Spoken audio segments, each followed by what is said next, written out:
Alors pour la fin du test 3, donc on va démontrer une propriété que vous avez vue l'année dernière et dont vous êtes servi en échantillonnage. On verra si vous vous en souvenez. C'est la propriété suivante. On prend un nombre réel, A, compris entre 0 et 1, et on doit montrer qu'il existe un unique U indice A positif ou nul, tel que la probabilité que grand X soit entre moins U indice A et U indice A soit égale à 1 moins A.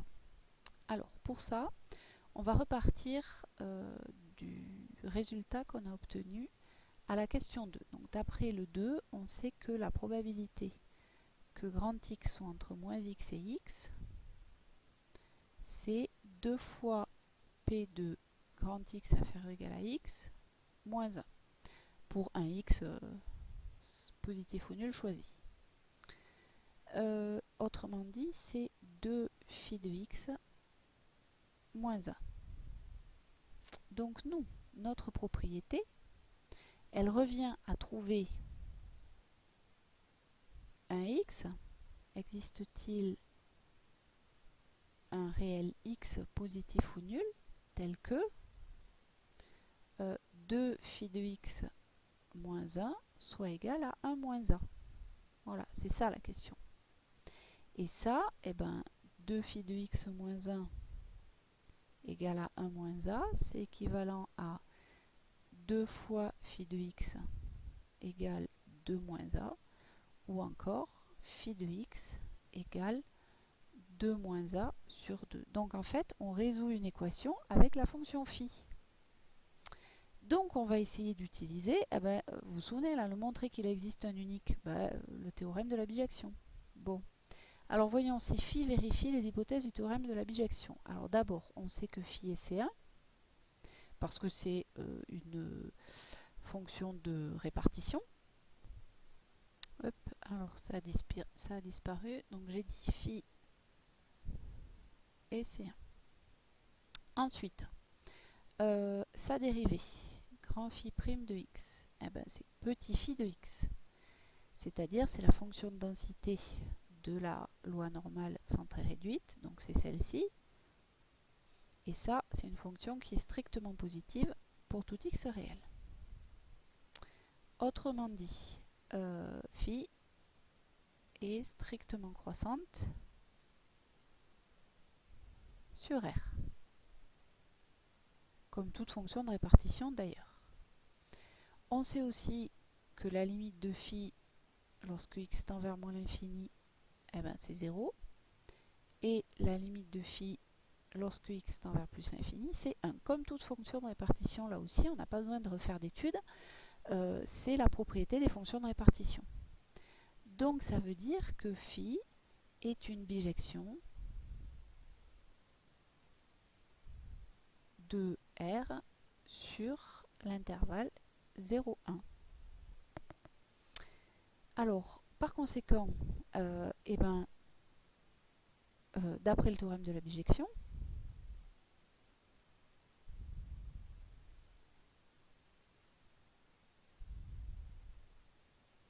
alors si on prend un A qui appartient à 0,1, alors oui, je m'étais trompée, c'était un 0,1 ouvert d'ailleurs, sinon ça ne marcherait pas. Ça veut dire que moins A, il appartient à moins 1, 0, et donc 1 moins A, il appartient aussi à 0,1. Donc, il existe un unique réel qu'on va écrire U indice A, tel que phi de U indice A soit égal à alors, oui, 2 moins A sur 2. Non, je me suis un peu trompée, j'étais un petit peu trop vite. J'ai pas fini là. 1 moins A, moi il me faut résoudre ici, là, phi de x égale 2 moins A sur 2. Donc je me suis trompée ici. Donc ici il me faut du 2 moins A qui appartient à l'intervalle 1, 2. Voilà. Et donc 2 moins A sur 2, je le continue aussi. 2 moins A sur 2, il appartient à l'intervalle 1 demi, 1. Bon, mais bref, 1 demi 1, c'est bien dans l'intervalle image de ma fonction phi. Donc, il existe un unique réel u indice a tel que phi de u indice a soit égal à 2 moins a sur 2. Alors, si je regarde un peu, ça ne me dit pas le signe de u indice a, ça. Seulement, si je regarde ma fonction phi, hop, alors je vais faire disparaître ça. Si je regarde ma fonction phi, son tableau de variation, en fait, il était comme ça. Sur R tout entier, donc la fonction de densité, on a dit, elle était positive.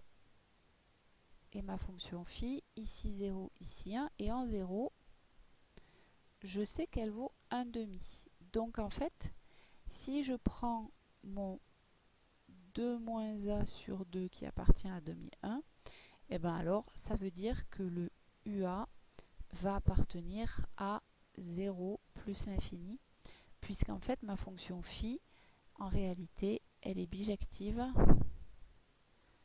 de 0 plus l'infini vers 1 demi 1 en réalité. J'avais pas tout à fait été assez précise. Et donc, comme mon 2a sur 2 moins a sur 2 appartient à 1 demi 1, ben son unique antécédent, d'après le théorème de la bijection, il appartient à 0 plus l'infini. Donc, u indice a est bien strictement positif. Alors, on demande ensuite, à l'aide de la table, de déterminer u indice 0,05 et u indice 0,01 à 10 moins 2 près. Alors, pour trouver u indice 0,05, si on suit le raisonnement précédent, c'est donc l'unique réel positif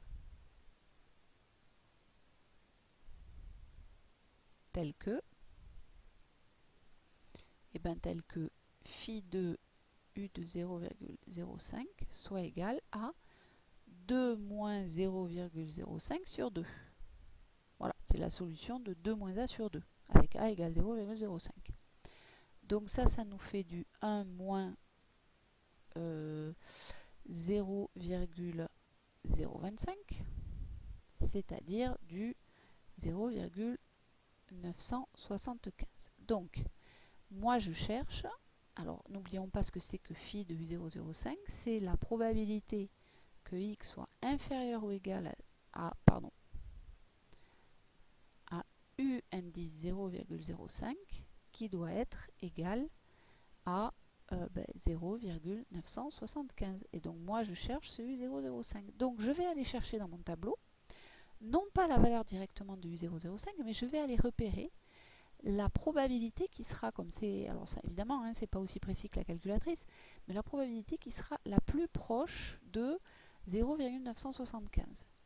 Et j'irai chercher le U005 qui correspond.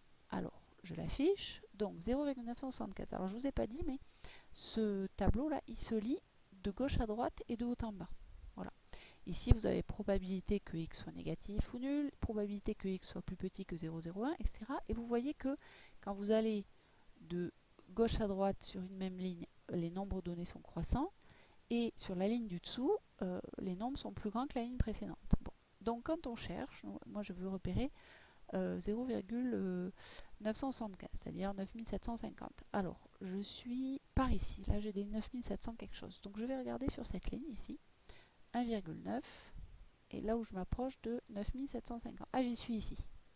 Je l'ai mon 0,975. Alors, à quoi va correspondre mon U005? Je vais aller chercher ici 1,9 et ici 0,06. Et donc mon U005 qui vaut 1,96. J'ai cherché, si vous voulez, l'antécédent, le alpha, tel que P de U plus petit, P de X plus petit que alpha, soit égal à la probabilité qui m'est donnée dans mon tableau. Et le alpha, je le lis ici. 1,9, 0,06, donc 1,96. Donc ça me donne U0,05 à peu près égal à 1,96. Et alors ça, c'est peut-être une propriété, enfin un nombre que vous connaissez déjà.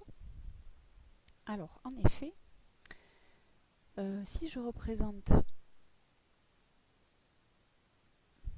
donc ma courbe de Gauss,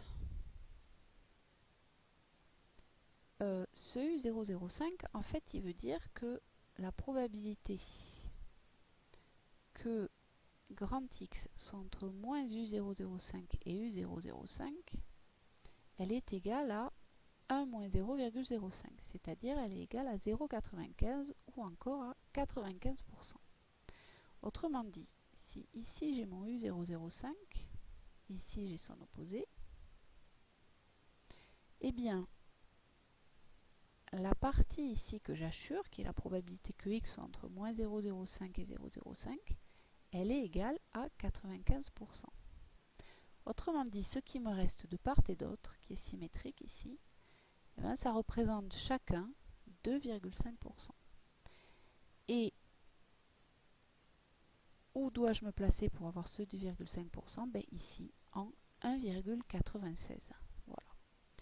Alors, ça, vous l'avez peut-être appris, enfin vous l'avez appris, pas peut-être, vous l'avez appris l'année dernière. Ça permettait de trouver des intervalles d'échantillonnage à 95% ou à 99%. Et c'est pour ça que ces valeurs, 1,96 et moins 1,96, pardon, et puis vous allez voir pour le U0,01 qu'on va trouver juste après, ben c'est pareil, c'est des valeurs qui servent à trouver des intervalles à 1, 2 ou 3 sigma, qui sont des intervalles que vous avez appris l'année dernière, et qui permettent d'avoir des intervalles d'échantillonnage au seuil de confiance de 95%. Alors, on termine par déterminer U001. Donc, pareil, c'est l'unique réel positif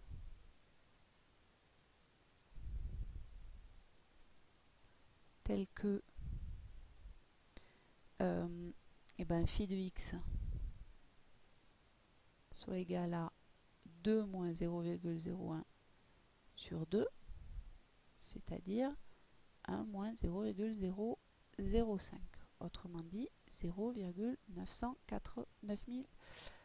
984. Voilà. Et donc phi de x, c'est la probabilité que grand I soit inférieur ou égal à petit. Alors le x, c'est U001, pardon. U0,01 ici. Donc égal 0,995. Donc maintenant, toujours pareil, je connais cette probabilité, je vais essayer de la chercher dans mon tableau et je vais trouver le U001 qui correspond. Donc je vais voir mon tableau et je trouve la probabilité la plus proche de 995. Pardon. Alors je suis ici, là je suis à 998, donc c'est un peu avant. 995, je suis par là, j'ai du 9953, ici du 9952, 9951, là j'ai 9949. Bon, allez, c'est entre les deux.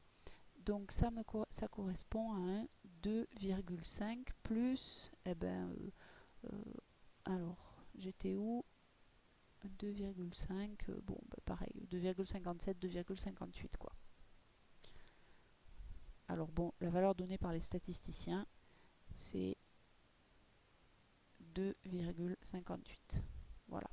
Et donc toujours pareil, si j'illustre avec mon petit dessin de tout à l'heure, avec ma gaussienne, qui est très très mal dessinée, mon U001, c'est tel que ici, j'ai cette fois 1 moins 0,01, c'est-à-dire 0,99, donc 99%. La probabilité que x soit plus petit que 0,01 et plus grand que moins 0,01, elle est égale à 99%. Et donc ici, j'ai du 2,58. C'est ce qu'on appelle l'intervalle à 3 sigma et c'est ce qui donne l'intervalle d'échantillonnage à 99% d'erreur, de risque d'erreur.